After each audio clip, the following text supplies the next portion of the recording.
a very serious invitation. Many of you are giving up your day to be here, self-evidently, but as I look around the room, the people that are making things happen on the island are, by and large, right here. So it's a very, very important opportunity for me and to give a message that is effectively one of optimism. There's plenty of tough stories about the islands, and you won't be surprised that my message is the only thing that changes that is engagement with the economy.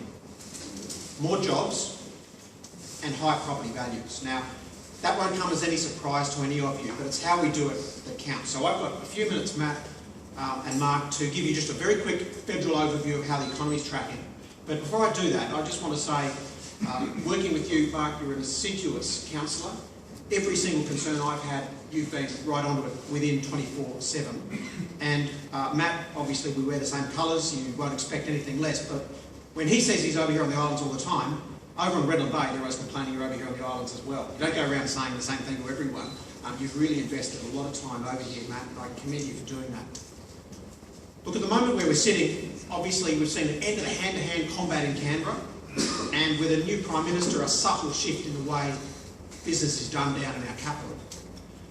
That's already reflecting and reverberating through every part of the economy, and we've seen increasing confidence. We've seen some less saving and more spending. We're seeing catastrophic falls in mining expenditure, and the fact that we are keeping job growth at this level and not allowing unemployment to get away from us really reflects the singular approach to keeping the economy going that we're taking. We are losing terms of trade at 10% a year every year, which are massive government revenues vanishing, and yet there's virtually, if you hold firm and constant that decline, we're doing extraordinarily well. Queensland is probably trailing behind Victoria, which is somewhat of a surprise. But what we are seeing is surprisingly high levels of consumption, new job starts, new business starts, and governments can argue over who is leading that to occur, but I would say it's no government, it's fundamentally the entrepreneurial zeal of Australians. We just have to unlock that. So that is my entree to the islands. Ultimately, I don't want Russell Island to be the next Russell Island. I need it to fundamentally change. Just as Straddie without mining becomes Palm Island with a surf beach, Russell has to be something fundamentally different within a generation. And the only way we can do that is connect people to opportunity that is in this growing economy. And if you're missing out on that opportunity, there is serious problems, and I don't want to overstretch this point, but the de-radicalisation agenda that we are currently investing billions in is not necessarily about just being unemployed. And it's not just about the Muslim faith. There are more Buddhists than Muslims in Australia. But of course, people pervert this book for their own purposes.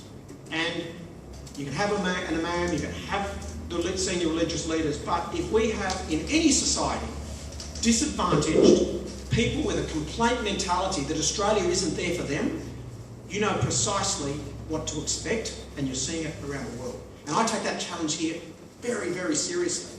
If I have young people leaving school, 200,000 of them with no hope of a job, not even sweeping a floor, we have a problem. And in Canberra, I chair the Education and Employment Standing Committee, and my job is to keep those two ministers on their toes. Why do we import 175,000 foreigners to do Australia's jobs for us? Many of them move here because we cannot meet the needs of the entrepreneurship and the non-mining economy that Australia is moving into very quickly. So tomorrow we'll announce 30 policies in an innovation package. And if Australia doesn't get onto that agenda quickly, we seriously are left behind. Russell, Macleay, Carrick, all of you had FIFO people who were making triple-figure salaries mining, but they're not anymore. Now you cannot have those people making cappuccinos or sweeping eco-tourism slabs in caravan parks. These guys want real jobs, okay? People leaving school need to be able to have a household where someone has a job. A great social challenge right here on the islands is dwellings with not a single person engaged in any work whatsoever. That presents to me the greatest challenge of all, is breaking that nexus. So we need job active service providers, We need thriving work for the dog programs, but ultimately we need young people shoulder to shoulder with other young people in private business. And we have 880 young Redlanders with nothing to do and nowhere to go. 5 minutes. And of those people, no chance of being anywhere 3-6 months, chance of owning a new car, let alone a home. Those 880 people must be engaged. About 10% of them are on these islands. And if we're not shoulder to shoulder in real businesses, learning from bosses, getting skills, confidence, resumes, and ultimately recommendations to get people into work, we continue to have 20% youth unemployment, and that foments all the social difficulties that you've already witnessed in other parts of the world. My view ultimately is that Russell will have to be bridged, but there are incredibly complicated factors that are preventing that from happening. My view is that you do need ultimately a council that will say this is an election pledge, not to invest any public money necessarily, but to say if someone wants to talk to us about connecting to the mainland, these are the rules of the game. And then let those who wish to have that debate convince the community and invest the money and get their return. But ultimately, this is going to be a public discussion, but at the moment it cannot happen without the business plan. And you cannot expect Russell Island residents to be writing business plans. That is ridiculous. So we have Stronger Regions money, that is available. But our investments predominantly are economic. I'm not coming in here to give bigger handouts and bonuses. I'm here only to transform economic opportunity and give people a chance at feeding and housing their kids and having some money left over. And you'll never do that through government checks. So I would like to see high-speed broadband here, not 3 or 5 years away or 8 years away.